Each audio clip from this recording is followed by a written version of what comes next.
مباحث ہیں اس آیت مبارکہ سے متعلق، اور میں نے آپ کے سامنے ساری بات رکھ دی۔ نہ میں کسی کا مبلغ ہوں، نہ یہ دینی مسئلہ ہے، یہ فلسفے کا مسئلہ ہے۔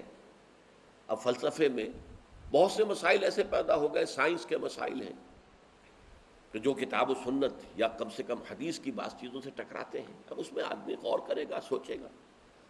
اسی طریقے سے یہ فلسفے کے مسائل ہیں جو ہمیشہ سے جن پر کام ہو رہا ہے، لیکن یہ دین جو ہے وہ شریعت اور طریقت کا نام ہے۔ حقیقت کو چھوڑ دو، حقیقت جو ہے بس ہے۔ تم سورج مکھی کے پھول بن جاؤ، تمہاری توجہ ہر وقت اپنی اس ذات جو جس نے تمہیں پیدا کیا ہے، حقیقت تو وہی ہے، لیکن سورج مکھی کے پھول بن جاؤ۔ لیکن اسے آپ غلط کہیں، مجھے کوئی اعتراض نہیں، لیکن یہ کہ ایک شخصیت کو میں ایسے سے واقف ہوں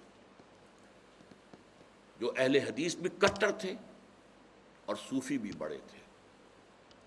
یہ جو ہمارے ہاں مشہور ہے غزنوی خاندان، مولانا عبداللہ غزنوی آئے تھے، اور وہ اپنے تصوف کی بعض آراء کی وجہ سے اور بعض اپنی اہل حدیثیت کی آراء کی وجہ سے افغانستان سے نکال دیے گئے تھے، غزنی سے نکال دیے گئے، تو امرتسر میں آ کر آباد ہوئے۔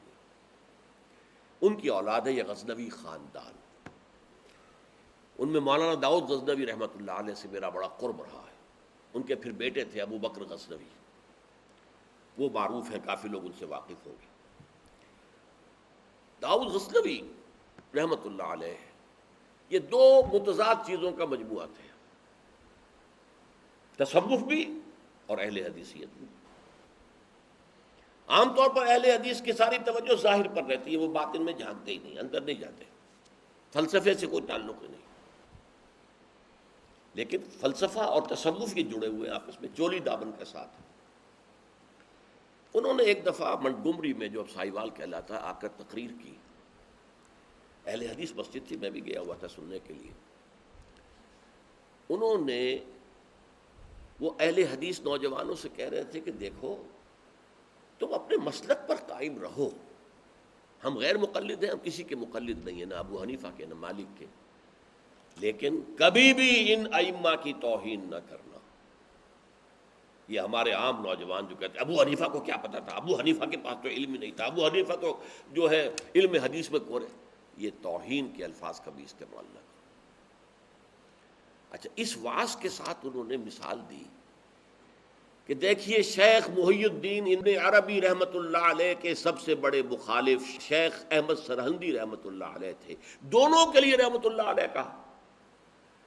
میں حیران ہو گیا، یہ وہابی آدمی، کٹر وہابی اہل حدیث، اور یہ شیخ ابن عربی رحمۃ اللہ علیہ کہہ رہا۔ خیر میرے دل پر بھی اثر ہوا کہ بڑی وسعت ہے ان کے فکر و نظر میں۔ میری اہلیہ کے چچا تھے، ان کے ایک بیٹے، سب سے چھوٹے بیٹے یہاں مجمع میں موجود بھی ہیں، شیخ فضل الرحمان مرحوم۔ ان کے بہت گہرے تعلقات تھے یہ جو خاندان غزنوی خاندان سے۔ انہوں نے شام کو کھانے پر بلایا، مجھے بھی بلا لیا، میں ان کا داماد ہی تھا نا۔ تو وہاں میں نے کہا کہ حضرت آپ نے شیخ ابن عربی کے ساتھ رحمۃ اللہ علیہ کے الفاظ استعمال کیے، جبکہ ابن تیمیہ نے کوئی شرعی گالی چھوڑی نہیں ان کے لیے۔ زندیق، ملحد، اور آپ اہل حدیث ہیں، یہ کیسے ہوا؟ میں ان کی عظمت کا قائل ہو گیا، ان کی آنکھوں میں آنسو آ گئے۔ کہنے لگے ڈاکٹر صاحب یہ دونوں ہمارے بزرگ ہیں، ہم خرد ہیں، آپس کے اختلافات وہ جانے، ہم چھوٹے ہیں، خرد ہیں، خرد رہنے ہی میں عافیت سمجھتے ہیں، ہمارے لیے دونوں محترم ہیں۔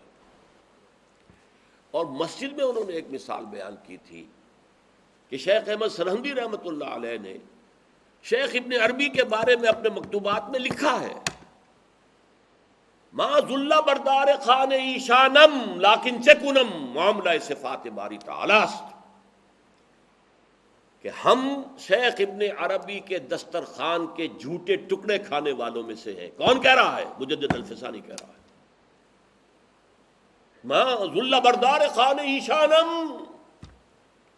ان کے دسترخوان کے سوکھے چھوڑے ہوئے جھوٹے ٹکڑے کھانے والوں میں سے ہم ہیں، لیکن کیا کریں، معاملہ سے بات باری تعالیٰ، یہ باری تعالیٰ کی صفات کا معاملہ ہے، ہمیں اختلاف کرنا پڑ رہا ہے، اختلاف ہم کر رہے ہیں، لیکن ہم ان کے دسترخوان کے جھوٹے ٹکڑے کھانے والے ہیں۔ یہ کہہ رہے ہیں شیخ احمد سرہندی رحمۃ اللہ علیہ، جن کے بارے میں مشہور ہے کہ ابن عربی کا یا تو مخالف اول ابن تیمیہ رحمۃ اللہ علیہ، اور یا پھر مخالف دوم جس نے جوابی فلسفہ پیدا کیا وہ شیخ احمد سرہندی رحمۃ اللہ علیہ۔ تو یہ ہے کہ ان چیزوں کے بارے میں اپنے سینوں کو وسعت دیجیے، آپ ابن عربی کی بات کو چھوڑ دیجیے، پھینک دیجیے، لیکن توہین نہ کیجیے، اس کو خام خواہ کفر سے تعبیر نہ کیجیے۔ یہ چیزیں جو ہیں، اور پھر ہمارے سارے صوفیہ جو اس کے قائل ہیں، پھر ان سے بدزنی ہو گئی، میں صرف اس لیے کہ وہ بدزنی اور دلی نفرت کا معاملہ ختم ہو جائے، میں یہ ساری بحث اس لیے کیا کرتا ہوں، ورنہ میرے عام دروس میں ان مسائل پر گفتگو نہیں ہوتی ہے، بڑے گہرے مسائل ہیں اور ان کا سمجھنا عام لوگوں کے لیے ممکن بھی نہیں ہے، بلکہ عام آدمی کے یہ جس کو کہتے ہیں نا ہوشدار کے رہ بردب تیغست قدم را، ہوشیار رہ جاؤ، یہ تم جو چل رہے ہو یہ تلوار کی دھار کی طرح کا راستہ ہے، کاٹ کے رکھ دے گا تمہیں۔ جیسے ہم کہتے ہیں پل صراط جو ہے وہ بال سے زیادہ باریک ہوگا اور تلوار کی دھار سے زیادہ تیز ہوگا، جس پر سے گزرنا ہے قیامت میں، یہ کہاوت ہے۔ اسی طرح یہ ہماؤس یا پینتھیزم اور وحدت الوجود شیخ ابن عربی کا، یہ اس قدر قریب ایک دوسرے سے ہے کہ اس میں ادھر سے ادھر بھٹک جانا یہ بہت آسان ہے، اس سے بچنا چاہیے۔ پینتھیزم میں یہ کائنات حقیقی ہے اور خود خدا ہے، وحدت الوجود میں ایسنس جو ہے وجود وہ تو ہے بسیط کس کائنات کا اور اللہ کا، لیکن جب ہم نے کوئی معین شکل اختیار کر لی، یہ ایٹمز ایک خاص شکل میں جمع ہو گئے تو ان کی صورت بن گئی ہے، وہی ایٹم کوئی خاص شکل میں جمع ہو گئے تو میری صورت بن گئی ہے، اب میں اس سے غیر ہوں، یہ مجھ سے غیر ہے، وہ علیحدہ وجود کے حامل ہے۔